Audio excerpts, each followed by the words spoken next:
Okay guys, I'm finally level 45, which is the max level in Aeon 2, and it's the perfect time to give you my impression, my honest impression, what is good about the game, what is bad about the game.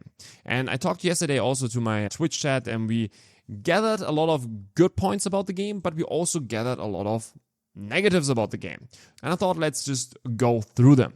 Okay, so the first thing that I think is really good about the game is the combat system. I think everyone who played the game for like a little bit longer than maybe the first 5 levels will understand that the combat is a lot of fun. So at its core, it's just a tap target MMORPG, nothing special. It comes with an action combat mode and with a classical mode, but for some reason it feels just really good. So you have good hit feedback, the targeting feels insane, and especially the action combat mode feels really good. And the cool thing is, it's not just like spamming your abilities, it's a lot about combos and situational skills. That means, for example, I freeze my enemy and then afterwards I can use a different ability because the person needs to be frozen so that I can actually use them. Or you need a knockback or a stagger or whatsoever. I can just say the combat overall is a lot of fun. So the next thing that I was really enjoying are the graphics.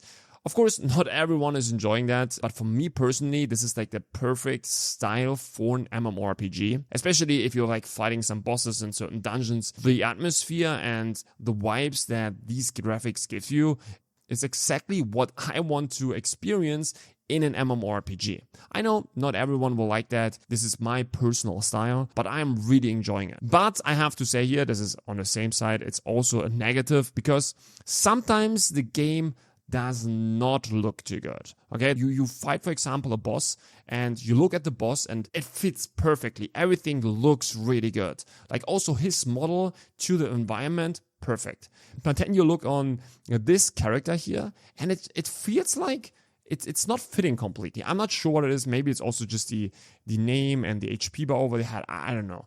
But something is off here. So it's not perfect by any means, but I still enjoy the vibe that the graphics give me. The next thing is the classical class design and factions. So not everyone likes that, but for me, the classical class design, not just, oh, you have these 2 weapons equipped, this defines your class. You create your character at the beginning, you choose a class, and you also choose a faction. And I think that's great. For me, for like this real RPG experience, I need that. I really love that. Maybe that's because I'm just already a little bit older, but yeah, this is just for me belongs to an MMORPG. So I'm really happy that we have like a classical class design and factions. The next thing that was a big plus for me is the main story plus the bosses. I don't care about the story too much. I just like that the main story gives you a lot of fights against like relatively hard bosses. And this is not like your classical MMORPG story bosses. This is more like some kind of Elden Ring bosses or like some Souls-like game bosses. Okay, so you have to always search for your openings when you do attacks, then you have to do a lot of dodges. The fights can also take a while and yeah, can also be really, really hard, right? So I'm not sure, this could be also a negative because the bosses are not easy, and I know the classical casual Andy might have some problems with those bosses, but overall I think this was a big plus for me. It was really exciting to fight those bosses every few levels, and the fights are actually pretty fun, and the bosses have nice patterns that you have to learn. It's fun, right? But I'm not sure if everyone expects that from a classical MMORPG. But yeah, I was really enjoying that. The next cool thing are pets. So you can see, for example, I have here like this little crab following me. This is at the same time my mount. Okay, and there's like some kind of a pet system, so you can more or less tame every single monster in the game, and you need to kill them. Then you collect certain soul shards from them, and if you have enough, then you can get them as a pet and at the same time as a mount. That's a pretty cool system. Yeah, it just looks really fun. So I think that's a big W. Okay, so the next positive thing is autopathing. Now I know, I was also looking at the beginning on some streams and I was like, bro, this is so bad. I was not able to play the game, so I was watching Whelps and I was really thinking, bro, this is so bad. Why do they have autopathing in? That looks so off. But then you play it on your own and it actually feels good. What can I say? It is fun for me. I'm not sure why this is, but I was just enjoying it. But every time I look at it again and I take a step back from the game and I look how it looks, and I know autopathing is bad. It feels bad. It kills like kind of the immersion of the game. So I put that here to a negative and a positive. But yeah, what can I say? I was just enjoying the autopathing.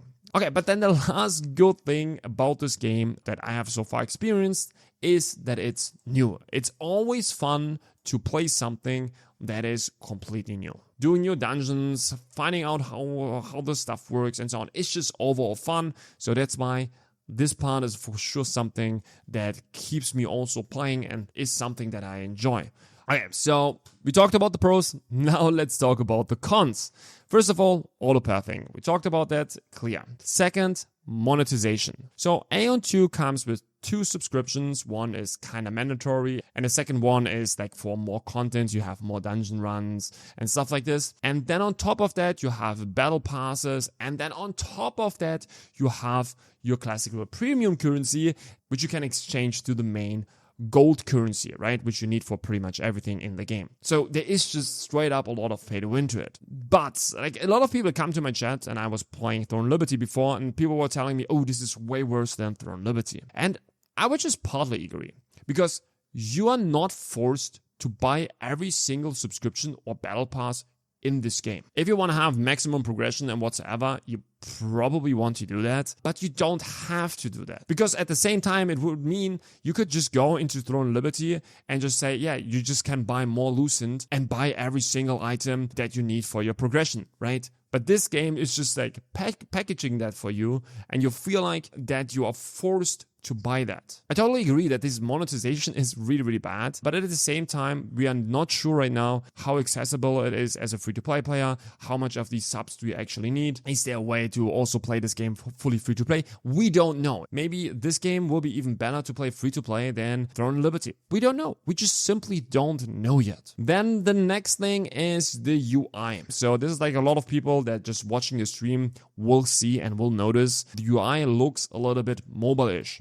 It's not like everything. So if you look at this screen here right now, that looks fine, right? It looks similar to Throne Liberty. I think that looks not too mobile-ish. But the more you play the game, the more you will notice that. And it's really, really bad. It's like a lot of small things, but they add up. So for example, there are like these scrolls here that you can see, right? And these scrolls are like 5-minute buffs that you can use. And you can also make your character use them automatically. So what you have to do for that is you left click on the scroll and then you drag it down. And to deactivate it, you do the opposite. And that feels so bad that no UI that is designed for a PC, you would force a player to do that. That's so mobile-ish, it's crazy. Then there are other things like there is literally no drag and drop. For example, if I want to have this ability now on this slot, right? I can't drag and drop that. What I have to do is I click on it once, and then I can click on this one.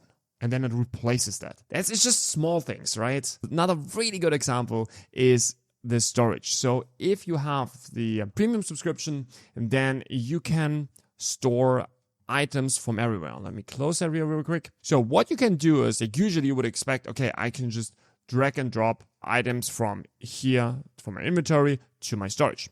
But drag and drop is not possible, as I mentioned. So what you have to do actually is you click on the item or you double click, then it puts it down here in the store retrieve list, press max, and then I have to click on store. And this is the way how I transfer stuff from my inventory into my storage. This is really awful. This is just simply not okay. So there are just a lot of those small things that make the UI really, really mobile-ish. The next thing is janky movement, especially in combat, but also like this. It just feels off. I think that probably has something to do because there is not enough inertia, right? Or like literally no inertia. You should have some inertia that everything feels a little bit more realistic. But you will especially notice that in combat. If you are in combat and you're moving backwards, you just notice something feels off. It's just really something they have to improve. Okay, the next thing that I really hate is the animation lock. So in this game, you have a dash, right? And in this, then with the dash, this is an iframe, which you have to use all the time against bosses. The problem is, every time you use an ability, you can't use your dash.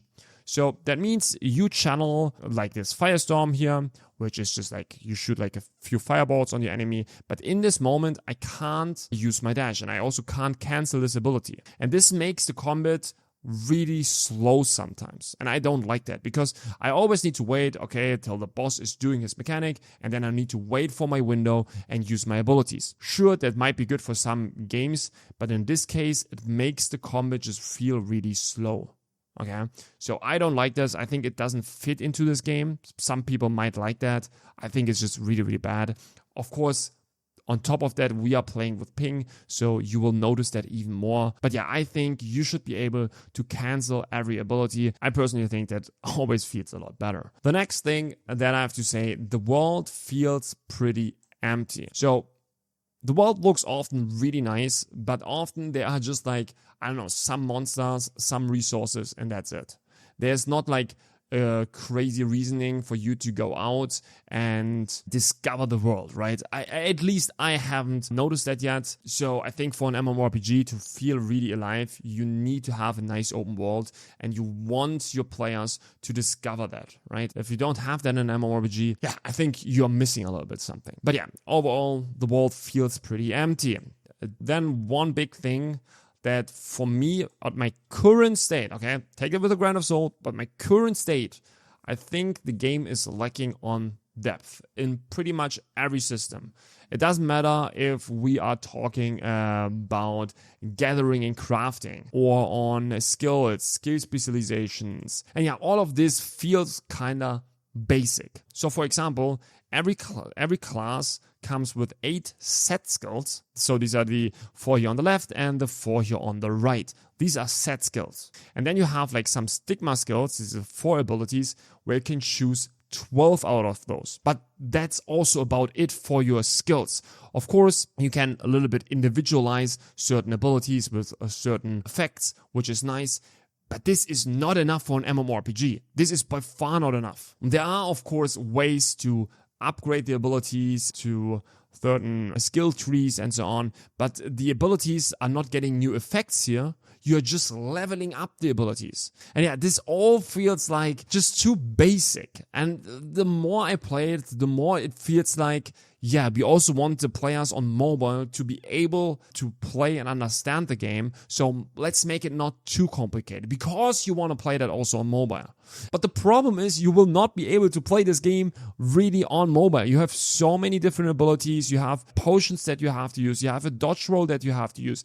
Like, no one will be able to play this game competitively on mobile. No way. There is literally no way. That's why I'm really confused here about the decisions.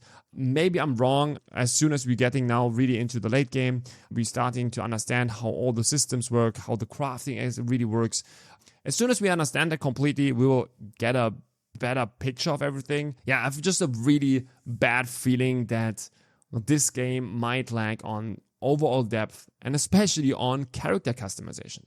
But yeah, we will have to see. We will for sure keep playing, and we will get a better feeling on that. And then, of course, the last negative point we have to mention is the release was unbelievable bad. There were just so many problems at the beginning. We had just overall logging issues, a lot of server instability, account verification problems, all of that. I was not able to play on my character for the first 8 hours. Okay, after 4 hours, I was able to play the game, and after 8 hours, I was able to play my character, okay, my actual character. That was just a really bad release for Aeon 2, and especially those 2 days, man, we had so many problems with the game. That was not optimal, I would say. That was for sure not optimal. So that's it for the list. I overall still have to say I'm having fun in the game right now. I'm really enjoying my time in the game. Don't get me wrong. Even though the UI is absolutely shit sometimes, and like so many things are off, I really enjoy the combat, I really enjoy the graphics, and I really enjoy that everything is new, right? For me, I just having a lot of fun playing this game, and I will continue playing this game, but there's just so much content, there's so many dungeons, PvP, and things that I haven't discovered yet, so I will go into that and into the next days, and yeah, I will just get a feeling on how good the game actually is. But yeah, that's it. That's, I think, a pretty fair first impression. If you guys enjoyed the content, don't forget to like and subscribe. Thanks for watching, and see ya in the next one.